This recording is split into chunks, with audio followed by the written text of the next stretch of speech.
The expression, "where's the Jews?" is as bad as "gas the Jews," because it means, where are they? Bring them out so we can kill them. That's the underlying intent of that chant.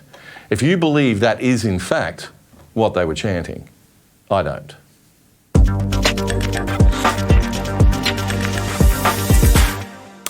Well, now we're going to show you some footage that hasn't been broadcast on television before. Joining me now is Daniel Lewkovitz. Daniel is one of Australia's best regarded security firm heads. He has more than 20 years experience in security and risk management. And he's also a pretty well-known speaker and media commentator.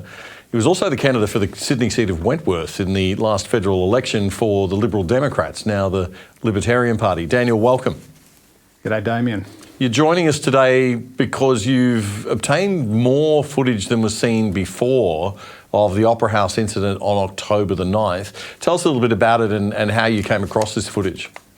Well, most people will be familiar that within practically hours of the greatest massacre of Jews since the Holocaust, when Hamas left Gaza and attacked Israelis, within hours a rally was planned in the city. And to be clear, Israel had not yet responded, so this was not a protest about what Israel was doing. This was a celebration of mass murder that happened right here in Sydney. And unfortunately, there were some people there who were very openly and very proudly engaging in absolutely appalling anti-Semitic conduct. But what happened after that was perhaps even more disturbing, when there was what amounts to gaslighting efforts by police to convince people that really nothing bad happened that day, when in actual fact what happened that day should appall every fair-minded Australian.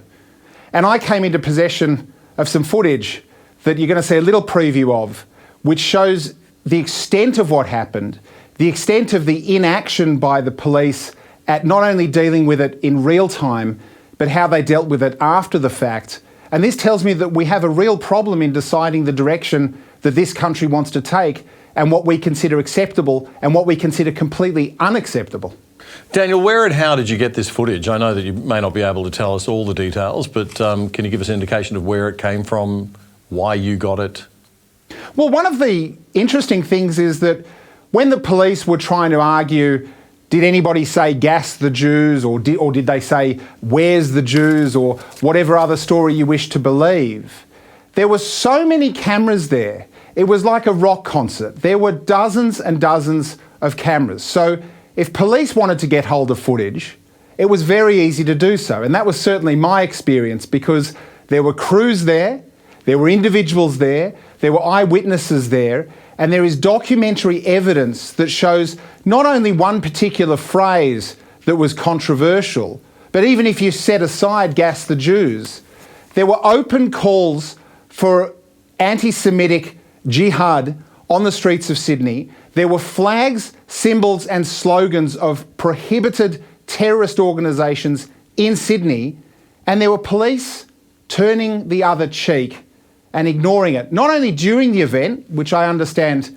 might have caused a safety issue, but ever since, when rather than enforcing the law, determining that crimes had been committed, pursuing the individuals with all of the footage that a bloke like me somehow manages to get, they haven't sought that. They've instead decided to gaslight the community by saying, oh, nothing really happened. They said, where's the Jews? It's not a big deal. Well, I tell you something, it is a big deal. And this isn't a big deal for the Jewish community alone. This is a big deal for every Australian, because in any conflict of violent Islam, it's the Jews first and it's everybody else next.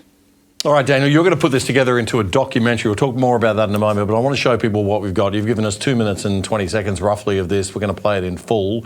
It's edited and produced up. I do want to say at the outset that a lot of people are not showing these sorts of images. They're not talking about this sort of stuff. The police are trying to keep things calm. I understand that.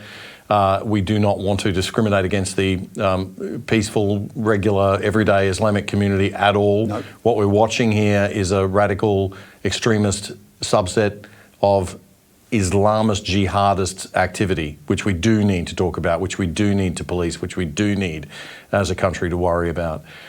So in that context, let's now just have a look at this 2 minutes of footage.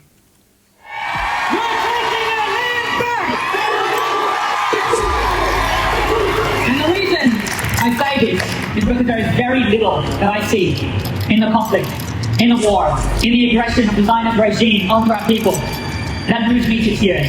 But this morning I cried. And the reason I cried was because I was so overjoyed to see the amount of support that we now have.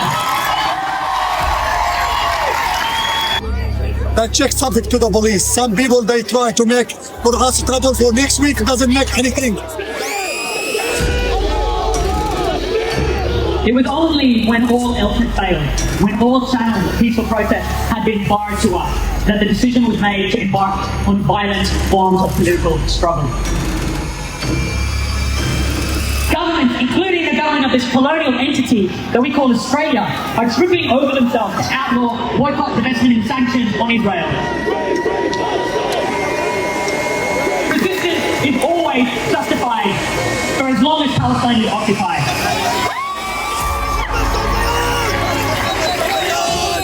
It's like setting fire to gunpowder and then getting upset at the gunpowder for exploding. Palestinians have every right to break down blockades. We have every right to fight back.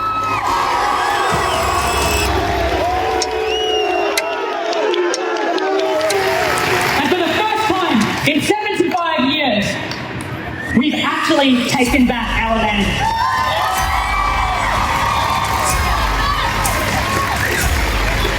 I'm not going to stand before you and shed tears over the settlers, the terrified settlers. Colonialism is violence in its most natural state, and it will only be overcome with greater violence. Free Palestine and glory to the Palestinian resistance!